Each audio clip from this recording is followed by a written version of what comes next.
नमस्कार दोस्तों, मैं नवीन कश्यप आपका एक बार फिर से स्वागत करता हूं हमारे चैनल कश्यप अध्ययन केंद्र में। जी हाँ दोस्तों, आज हम बात करेंगे कि रूट थ्री एक अपरिमेय संख्या होती है, यानी कि हमें प्रूव करना है कि root three is an irrational number. जैसा कि लास्ट वीडियो में हम रैशनल नंबर के बारे में पढ़ चुके हैं और रैशनल नंबर भी दो टाइप के होते हैं, एक टर्मिनेटिंग और एक नॉन टर्मिनेटिंग।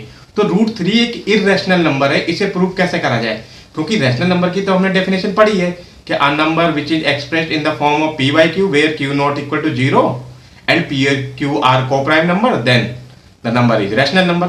लेकिन इरेशनल नंबर की डेफिनेशन नहीं होती। आप कहीं भी किसी भी बुक में देखोगे तो उसमें ऐसे ही लिखा होगा, ऐसे नंबर जो रैशनल नहीं है वो क्या है?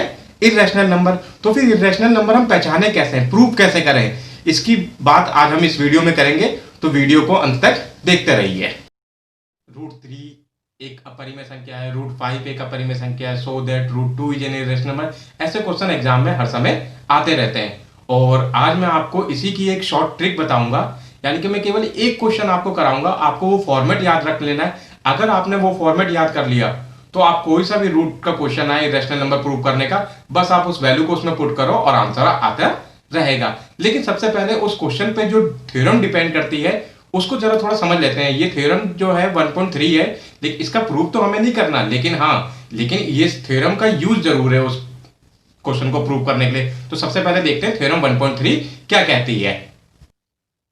तो जो थ्योरम 1.3 की जो स्टेटमेंट है वो क्या कहता है कि let p be any prime number, यानी कि p कोई एक अभाज्य संख्या है, and if p divides a square, यानी कि p जो है अगर a स्क्वायर को डिवाइड करता है, it means p is also divides a। अब इस क्वेश्चन को या जो थ्योरम है उसको समझने की कोशिश करते हैं।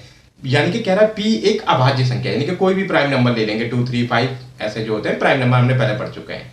और कह रहा है अगर कोई प्राइम नंबर किसी कोई दूसरे नंबर के स्क्वायर को डिवाइड करता है, स्क्वायर के डिवाइड को, जैसे मैंने मान लिया कोई भी एक नंबर ले लिया, मैंने 4 का स्क्वायर ले लिया 16, ए मैंने मान लिया 4 है और 4 का स्क्वायर कितना होता है 16, और पी कोई अभाज्य संख्या ले ली मैंने 2, तो मेरे को मालूम है 2 जो है 16 को डिवाइड कर देता है, ठीक है। यानी कि 2 16 को डिवाइड कर देता है और 16 किसका स्क्वायर है? 4 का स्क्वायर का, यानी कि 2 4 को भी तो डिवाइड कर रहा है। तो यही ये स्टेटमेंट कहती है, यानी कि अगर कोई अभाज्य संख्या किसी नंबर के स्क्वायर को डिवाइड कर रही है तो यानी कि वो संख्या जो है अभाज्य संख्या वो उस नंबर को भी डिवाइड करेगी। तो आइए एक एग्जांपल के थ्रू समझते हैं। सबसे पहले हम प्रूव करते हैं root three is an irrational number. जी हाँ दोस्तों, यानी कि रूट 3 एक अपरिमेय संख्या है। तो अपरिमेय संख्या की मैंने बताया अभी कोई डेफिनेशन नहीं होती, तो इसको हम कॉन्ट्राडिक्शन के थ्रू सॉल्व करते हैं। कॉन्ट्राडिक्शन यानी कि एक अपोजिशन, विरोधाभास, यानी कि मैं किसी काम को आपको करने को कहूं और आप उसे सॉल्व ना कर पाए, करने का तरीका आपको नहीं मालूम है, तो आप क्या करोगे? उसका उल्टा मान के चलोगे, और उल्टा मान के अगर आप सॉल्व नहीं कर पाए तो यानी कि जो मैंने कहा था वो सही है। तो यहां पर भी हम इस क्वेश्चन को अपरिमेय संख्या प्रूव करना है, तो हम अपरिमेय संख्या की कोई डेफिनेशन तो होती नहीं है, तो हम इसे परिमेय संख्या मान के चलेंगे, रैशनल नंबर। यानी कि अगर हम रैशनल नंबर मान के चलते हैं और लास्ट में अगर प्रूव कर दिया हमने कि रैशनल नंबर है, तब तो ये क्वेश्चन गलत है। अगर हम लास्ट में प्रूफ नहीं कर पाए कि रैशनल नंबर नहीं है, तो यानी कि जो हमने कहा है क्वेश्चन में कि ये रूट 3 एक अपरिमेय संख्या है, यानी कि रैशनल नंबर है, तो हम वही मान के चलेंगे कि रूट 3 एक अपरिमेय संख्या है और ये हमारा प्रूफ हो जाएगा। तो आइए क्वेश्चन को स्टार्ट करते हैं। स्टेप फर्स्ट, तो सबसे पहले रूट 3 को हम एक रैशनल नंबर मानते हैं। Let root 3 is a rational number. और अब रैशनल नंबर है तो इसकी डेफिनेशन भी साइड में थोड़ा हम लिख देते हैं ताकि हमें पता रहे रैशनल नंबर की डेफिनेशन कहते हैं। रैशनल नंबर यानी कि p बाई क्यू की फॉर्म में, और p और q क्या होना चाहिए? को प्राइम नंबर। को प्राइम नंबर मैंने आपको बताया था, यानी कि नो कॉमन फैक्टर, यानी कि कोई भी कॉमन फैक्टर नहीं होना चाहिए। तो यानी कि पहला स्टेप हो गया root 3 is equal to p by Q, ये पहला स्टेप हो गया। नाउ अब इसे क्रॉस मल्टीप्लाई करते हैं तो क्या हो जाएगा? Root 3 Q is equal to p। अब रूट को खत्म करने के लिए हम क्या करते हैं? स्क्वायरिंग बोथ साइड, दोनों तरफ स्क्वायर करा, तो root 3 Q square is equal to कितना हो गया? p स्क्वायर, यानी कि यहां पर आगे 3 Q square equal to p square. अब मुझे मालूम है 3 जो है p स्क्वायर के नीचे जाएगा, 3 जो है p स्क्वायर के नीचे जाएगा। अब ध्यान करो, जो मैंने अभी थ्योरम बताई आपको 1.3, उस 1.3 थ्योरम में क्या कहती, यानी कि कोई नंबर अगर कोई प्राइम नंबर किसी नंबर के स्क्वायर को डिवाइड कर रहा है तो इसका मतलब वो उस नंबर को भी डिवाइड करेगा। तो यहां पर क्या है? p स्क्वायर बाय 3, यानी कि अगर 3 मान ले 3 p स्क्वायर को डिवाइड कर रहा है तो इसका मतलब 3p को भी डिवाइड करेगा।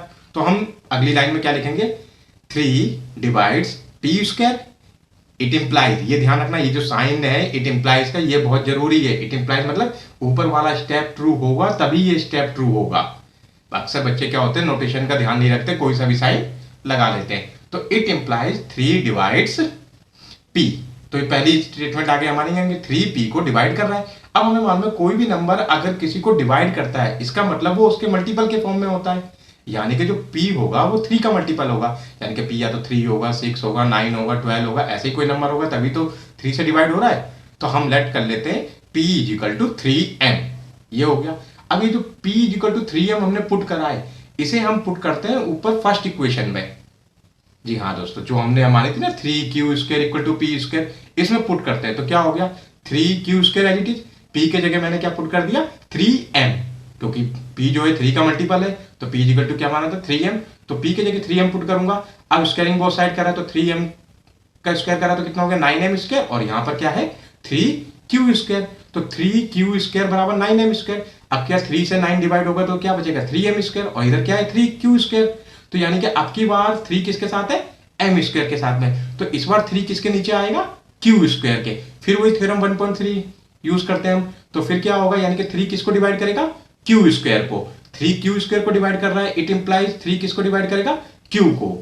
तो यहां पर आपने देखा ये दूसरी स्टेटमेंट आ गई हम पर, तो ये स्टेप आपको ध्यान रखना है। तो अब यहां पर आप ध्यान से नोटिस करिए, आपने देखा जो p है वो भी 3 से जा रहा है, q है वो भी 3 से जा रहा है, जबकि हमने डेफिनेशन क्या मानी थी, p and q are coprime number. भाई p और q में कोई कॉमन फैक्टर नहीं होना चाहिए, यहां तो p भी 3 से जा रहा है, q भी 3 से जा रहा है, यानी कि कॉन्ट्रडिक्शन हो गया। इसी को हम कहते हैं कॉन्ट्रडिक्शन, यानी कि विरोधाभास, यानी कि जो हमने माना उसका जस्ट अपोजिट वो हो ही नहीं पाया। तो हम क्या लिख देंगे यहाँ पर, अब इसको स्टेटमेंट के साथ लिखते हैं, तो लास्ट में क्या लिखेंगे, here 3 is a common factor of p and q। 3 जो है p और q का कॉमन फैक्टर है। Here therefore our assumption is wrong, यानी कि जो हमने अज्यूम करा वो क्या हो गया, गलत। Hence √3 is an irrational number. तो देखा दोस्तों कितने इजी तरीके से हमने √3 एक इर्रेशनल नंबर होता है इसे प्रूव कर दिया। आप इसी तरीके से √2, √5, √7 को भी प्रूव कर सकते हैं। इन जो भी क्वेश्चन मैंने कराया है इसमें जहां पर भी √3 यानी कि 3 की यूज करा गया है, वहां पे आप 2, 5 और 7 कोई भी लेके क्वेश्चन को सॉल्व कर सकते हैं, तो यह आसानी से सॉल्व हो जाएगा। तो दोस्तों आपको हमारा वीडियो कैसा लगा, अगर आपको हमारा वीडियो पसंद आया है तो लाइक करिए और शेयर कीजिए, और अगर जो हमारे चैनल पे अभी नए नए जुड़े हैं तो चैनल को सब्सक्राइब करिए और बेल आइकन का बटन जरूर प्रेस कर दीजिए। थैंक्स।